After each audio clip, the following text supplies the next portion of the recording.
Hello दोस्तों, आप सभी का स्वागत है आइए ऑनलाइन स्टडी यूट्यूब चैनल में। दोस्तों, इस वीडियो में हम सीटेट के लिए हिंदी पेडागोजी के 15 महत्वपूर्ण प्रश्नों को हल करेंगे। तो आप इस वीडियो को एंड तक ज़रूर देखिए, ये वीडियो आपके एग्जाम के लिए काफ़ी ज़्यादा महत्वपूर्ण होने वाली है। तो चलिए वीडियो शुरू करते हैं। यहाँ पे आप देख सकते हैं, पहला प्रश्न आपसे पूछा गया है, कौन सा उपागम या विधि बच्चों को भाषा की कक्षा में उनकी अपनी सहजात भाषा यानी कि मातृभाषा का प्रयोग करने के लिए प्रोत्साहित नहीं करती है। आपको बताना है इनमें से ऐसी कौन सी विधि है जो बच्चों को उनकी कक्षा में अपनी सहजात भाषा यानी कि मातृभाषा का प्रयोग करने के लिए प्रोत्साहित नहीं करती है। प्राकृतिक उपागम, संप्रेषणात्मक उपागम, प्रत्यक्ष विधि यानी कि डायरेक्ट मेथड या फिर श्रव्य भाषिक विधि। तो इसमें कौन सा सही आंसर होगा आपको बताना है, ठीक है। तो इस प्रश्न का सही आंसर होगा ऑप्शन सी, प्रत्यक्ष विधि यानी कि डायरेक्ट मेथड, ठीक है। आपको याद रखना है बच्चों को अपनी मातृभाषा यानी कि सहजात भाषा का प्रयोग करने के लिए प्रोत्साहित नहीं करने वाली जो उपागम या विधि है वो आपकी है प्रत्यक्ष विधि यानी कि डायरेक्ट मेथड, ठीक है। क्योंकि इस विधि में कक्षा में केवल लक्ष्य भाषा यानी कि टारगेट लैंग्वेज जो भाषा सीखी जा रही है उसका ही प्रयोग होता है और उसी भाषा में सोचने और संवाद करने के लिए प्रोत्साहित किया जाता है, ठीक है। तो ऑप्शन सी आपका इस प्रश्न का सही आंसर हो जाएगा। बात करें अगले प्रश्न की। प्रश्न नंबर 2 में आपसे पूछा गया है, एक अध्यापक ने शिक्षार्थियों को अपने सहपाठियों से अपनी अभ्यास पुस्तिकाओं की अदला बदली कर जांचने के लिए कहा। इस कार्य का उद्देश्य क्या है? इसमें आपसे पूछा गया है, अध्यापक ने विद्यार्थियों को अपने सहपाठियों से अपनी अभ्यास पुस्तिकाओं की अदला बदली कर जांचने के लिए कहा। तो इसमें क्या उद्देश्य है आपको बताना है। विस्तृत पठन का अभ्यास करवाना, नई शब्दावली के प्रयोग का अभ्यास करवाना, संरचनाओं को नियंत्रित अभ्यास करवाना या फिर सहपाठी के काम की जांच के कौशल विकसित करना। तो इस प्रश्न का सही आंसर हो जाएगा ऑप्शन डी, सहपाठी के काम की जांच के कौशल को विकसित करना, ठीक है। क्योंकि यहाँ पर पढ़ने की बात नहीं की गई है, नई शब्दावली के प्रयोग का अभ्यास नहीं करवाया गया, रचनाओं के नियंत्रित अभ्यास करवाना इसकी बात नहीं की गई है। जो मुख्य उद्देश्य है वो क्या है, सहपाठी के काम की जांच के कौशल विकसित करना, ठीक है। तो ऑप्शन डी इस प्रश्न का सही आंसर हो जाएगा। बात करें अगले प्रश्न की। प्रश्न नंबर 3 में आपसे पूछा गया है, कक्षा 5 की एक विद्यार्थी कहती है, मैं अपना काम अध्यापक को देने से पहले सटीकता के लिए अंतिम यानी कि फाइनल रूप से जांचती हूँ। ये विद्यार्थी लेखन के किस चरण पर है? प्रारूपण, प्रूफ रीडिंग, पुनः प्रारूपण या फिर सहपाठी मूल्यांकन। तो इस प्रश्न का सही आंसर हो जाएगा ऑप्शन बी, प्रूफ रीडिंग, ठीक है। क्या होता है प्रूफ रीडिंग? तो आपको याद रखना है, किसी भी सामग्री के प्रकाशित या साझा करने से पहले उसमें त्रुटियों को सावधानी पूर्वक जांच करना ही प्रूफ रीडिंग कहलाता है, ठीक है। प्रारूपण किसे कहते हैं? तो दोस्तों मसौदा तैयार करने को प्रारूपण कहते हैं। तो ऑप्शन बी इस प्रश्न का सही आंसर हो जाएगा, ठीक है। बात करें अगले प्रश्न की। प्रश्न नंबर 4 में पूछा गया है, बुनियादी चरण की अवस्था वाले बच्चे अधिगम में तब कहीं अधिक संलग्न होते हैं जब।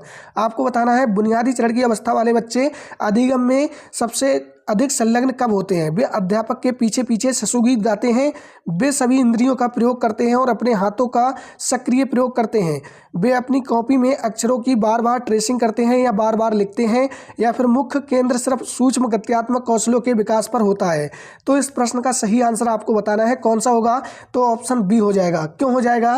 वे सभी इंद्रियों का प्रयोग करते हैं और अपने हाथों का सक्रिय प्रयोग करते हैं, तब वो अधिगम में कहीं ज़्यादा संलग्न होते हैं। क्योंकि दोस्तों इस उम्र में बच्चे करके, छूकर, देखकर और महसूस करके सबसे अच्छा सीखते हैं, जो उनकी सक्रिय भागीदारी और गहरी समझ को बढ़ाता है, ठीक है। तो ऑप्शन बी इस प्रश्न का आपका राइट आंसर हो जाएगा। बात करें अगले प्रश्न की। प्रश्न नंबर 5 में पूछा गया है, निम्नलिखित में से कौन सा सिद्धांत बुनियादी चरण पर पाठ्य पुस्तक अभिकल्पना का नहीं है?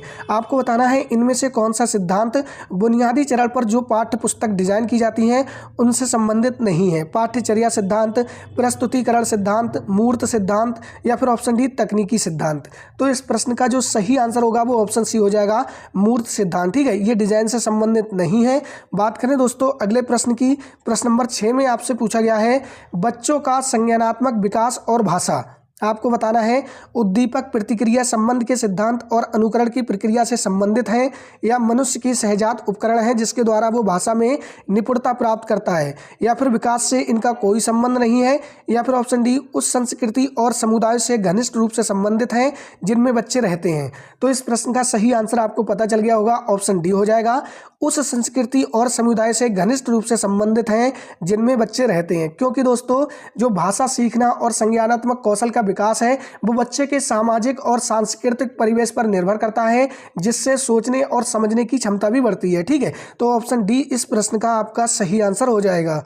बात करें अगले प्रश्न की, प्रश्न नंबर 7 में आपसे पूछा है कोई भी व्यक्ति किसके द्वारा सर्वाधिक उपयुक्त तरीके से द्वितीय भाषा सीख सकता है। ठीक है, सर्वाधिक पूछा गया है, सबसे अधिक उपयुक्त तरीके से आपको बताना है। ऐसी कक्षा जहां आप व्याकरण पर ध्यान केंद्रित करते हैं और अध्यापक से सहायता प्राप्त करते हैं, या फिर अपने समाज में सहजात वाचकों मूल भाषा बोलने वालों के सतत संपर्क के माध्यम से, या फिर श्रव्य भाषिक विधि के अनुसार संवादों को दोहराना और अभ्यास करने से, या फिर लक्ष्य भाषा के किसी वाचन पाठ्यक्रम में दाखिला लेकर। तो इस प्रश्न का सही आंसर आपको बताना है कौन सा होगा। तो यहाँ पे आप देख सकते हैं ऑप्शन बी आपका सही आंसर हो जाएगा।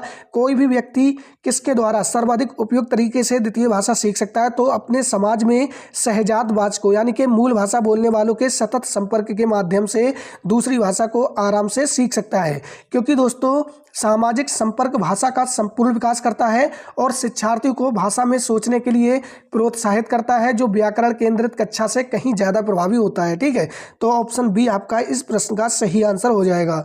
बात करें अगले प्रश्न की, प्रश्न नंबर 8 में आपसे पूछा है एक अध्यापक ने कक्षा 5 के विद्यार्थियों को शीघ्रता से कहानी पढ़ने और उसके बाद 4 चित्रों को क्रम में लगाने के लिए कहा। इस गतिविधि का क्या उद्देश्य है? आपको बताना है इस गतिविधि का मुख्य उद्देश्य क्या है। ठीक है, चित्र कार्डों को क्रम से लगाना, सारांशीकरण के लिए पठन का अभ्यास करवाना, विशिष्ट सूचना जानने के लिए पठन का अभ्यास करवाना, या फिर कहानी में आए नए और कठिन शब्दों की पुनरावृत्ति। ठीक है, तो आपको बताना है इसमें कौन सा ऑप्शन सही होगा। तो दोस्तों आपको याद रखना है यहाँ पे जो सही आंसर होगा वो ऑप्शन बी हो जाएगा, सारांशीकरण के लिए पठन का अभ्यास कराना। ठीक है, किसी कहानी को पढ़ने के बाद चित्रों को सही क्रम में लगाने के लिए विद्यार्थियों को कहानी की मुख्य घटनाओं और उनके प्रवाह को समझना आवश्यक होता है। ठीक, गतिविधि क्या बताती है? ये गतिविधि बताती है कि विद्यार्थी कहानी का सार समझ पाया है या नहीं, क्योंकि दोस्तों यहाँ पे आप देख सकते हैं बताया गया है शीघ्रता से पढ़ने के लिए यहाँ पे कहा गया है। ठीक है, तो ऑप्शन बी आपका सही आंसर हो जाएगा, सारांशीकरण के लिए पठन का अभ्यास करवाना। बात करें दोस्तों अगले प्रश्न की, प्रश्न नंबर 9 में आपसे पूछा है इस प्रकार के पठन के कुछ अधिगम उद्देश्य और कार्य हैं। किस प्रकार के शिक्षार्थियों से अपेक्षा रहती है कि वे विषय वस्तु को विस्तार से और ध्यानपूर्वक और सावधानी पूर्वक पढ़ें? ये है, आपको बताना है ये किस प्रकार का पठन है। ठीक है, विस्तृत पठन, गहन पठन यानी कि इंटेंसिव रीडिंग, या फिर निर्देशित पठन, या फिर आनंद के लिए पठन। तो इस प्रश्न का सही आंसर हो जाएगा गहन पठन। ठीक है, इस प्रकार के पठन में छात्र किसी पाठ के शब्द, वाक्य संरचना, व्याकरण और सूक्ष्म अर्थों को समझने पर जोर देता है। ठीक है, तो ऑप्शन बी आपका सही आंसर हो जाएगा। और दोस्तों बात करें विस्तृत पठन की, तो सामान्य समझ के लिए विस्तृत पठन होता है। बात करें अगले प्रश्न की, प्रश्न नंबर 10 में आपसे पूछा है शिक्षार्थी व्याकरण के नियम और शब्द समता को कंठस्थ कर रहे हैं। अधिकांश कार्य मातृभाषा में हो रहा है। भाषा अध्यापक द्वारा अपनी कक्षा में किस विधि का प्रयोग करना चाहिए? आपको बताना है शिक्षार्थी व्याकरण के नियम और शब्द संपदा को कंठस्थ कर रहे हैं, यानी कि जो व्याकरण के नियम हैं उन्हें याद कर रहे हैं, और जो उनके शब्द हैं, ठीक है, शब्दों के अर्थ हैं वो भी याद कर रहे हैं। और ये जो कार्य है ये मातृभाषा में हो रहा है। तो भाषा अध्यापक द्वारा अपनी कक्षा में किस विधि का प्रयोग करना चाहिए? प्रत्यक्ष यानी कि डायरेक्ट विधि का, प्राकृतिक उपागम का, संप्रेषणात्मक शिक्षण का, या फिर व्याकरण अनुवाद का। तो दोस्तों यहाँ पे आप देख सकते हैं व्याकरण के नियम और शब्द संपदा को याद किया जा रहा है। तो ऑप्शन डी आपका सही आंसर हो जाएगा व्याकरण अनुवाद। ठीक है, कौन सा हो जाएगा? व्याकरण अनुवाद। क्योंकि दोस्तों मातृभाषा का उपयोग करके लक्ष्य भाषा यानी कि टारगेट लैंग्वेज के नियमों और शब्दों को याद कराया जाता है। कौन सी विधि में? व्याकरण अनुवाद विधि में। तो ऑप्शन डी आपका सही आंसर हो जाएगा। बात करें दोस्तों अगले प्रश्न की, प्रश्न नंबर 11 में आपसे पूछा है यदि बच्चे अपने परिवेश में 2 भाषाओं का बोलना सुनते हैं तो 2 भाषाओं को सुनने के ये अवसर बच्चों को नुकसान पहुंचाते हैं, बच्चों को लाभ पहुंचाते हैं, कोई प्रभाव नहीं डालते, या फिर समझ में भ्रमित करते हैं? आपको बताना है बच्चों को अपने परिवेश में 2 भाषाओं को बोलना सुनते हैं। ठीक है, यानी कि 2 भाषाएं बोली जा रही हैं उनके परिवेश में। तो आपको बताना है 2 भाषाओं को सुनने के ये अवसर क्या करेंगे? बच्चों को नुकसान पहुंचाते हैं, या फिर लाभ पहुंचाते हैं, या कोई प्रभाव नहीं डालते, या भ्रमित करते हैं? तो आपका इस प्रश्न का सही आंसर कौन सा हो जाएगा? ऑप्शन बी आपका सही आंसर हो जाएगा, बच्चों को लाभ पहुंचाते हैं। ठीक है, क्योंकि दोस्तों आपको याद रखना है जो बहुभाषावाद होता है वो बच्चों के संज्ञानात्मक विकास, रचनात्मक विकास, समस्या समाधान और संप्रेषण कौशल को बढ़ाता है। ठीक है, तो ऑप्शन बी आपका इस प्रश्न का सही आंसर हो जाएगा। बात करें अगले प्रश्न की, प्रश्न नंबर 12 में आपसे पूछा है प्राथमिक स्तर पर भाषा कौशल का आकलन करने के लिए भाषा अध्यापक को मुख्यतः किस पर ध्यान केंद्रित करना चाहिए। ठीक है, प्राथमिक स्तर पर भाषा कौशल का आकलन करने के लिए भाषा अध्यापक को मुख्यतः किस पर ध्यान केंद्रित करना चाहिए। वर्णमाला के अक्षरों को पहचान करना चाहिए, विराम चिन्हों का प्रयोग करना चाहिए, उचित गति के साथ पठन यानी कि उचित गति के साथ पठन करना चाहिए, या समझ के साथ पठन करना चाहिए, आपको बताना है। ठीक है, तो इस प्रश्न का जो सही आंसर होगा वो आपका हो जाएगा ऑप्शन डी, समझ के साथ पठन यानी कि समझ के साथ पढ़ना चाहिए। ठीक है, तो ऑप्शन डी आपका सही आंसर हो जाएगा, क्योंकि दोस्तों यदि बच्चा पाठ को समझ नहीं पा रहा है तो शिक्षण और अधिगम दोनों अप्रभावी हो जाएंगे, क्योंकि अर्थ निर्माण भाषा के विकास का मूल है। ठीक है, बात करें दोस्तों अगले प्रश्न की, प्रश्न नंबर 13 में आपसे पूछा है एक अच्छी वाचन यानी कि बोलना गतिविधि वो है जिसमें अध्यापक अधिक व्याख्या करते हैं, शिक्षार्थी अधिक सुनते हैं, शिक्षार्थी अधिक बातचीत करते हैं, या फिर ऑप्शन डी अधिकांश मुखरित विद्यार्थियों को ही सहभागिता रहती है। तो इस प्रश्न का सही आंसर आपको बताना है, तो ऑप्शन सी आपका सही आंसर हो जाएगा, शिक्षार्थी अधिक बातचीत करते हैं। ठीक है, अच्छी वाचन गतिविधि वो है जिसमें शिक्षार्थी अधिक बातचीत करते हैं, क्योंकि इसमें छात्र सक्रिय रूप से बातचीत करते हैं। ठीक है, तो ऑप्शन सी आपका सही आंसर हो जाएगा। बात करें दोस्तों अगले प्रश्न की, प्रश्न नंबर 14 में आपसे पूछा गया है पाठ के आरंभ में एक अध्यापक ने अपनी कक्षा के शिक्षार्थियों को समूह में बांटा और कहा कि अभी हाल में ही पढ़े गए समाचार पत्र के रुचिकर आलेख के बारे में बात करें। बोलने वाचन की ये गतिविधि किस लिए है?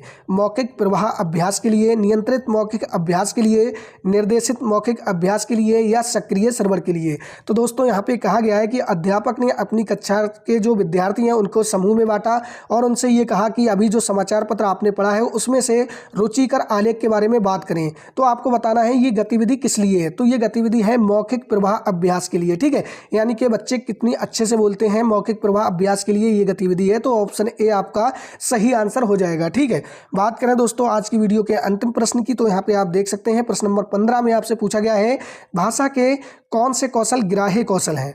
पठन और लेखन, श्रवण और पठन, श्रवण और बोलना, बोलना और लिखना।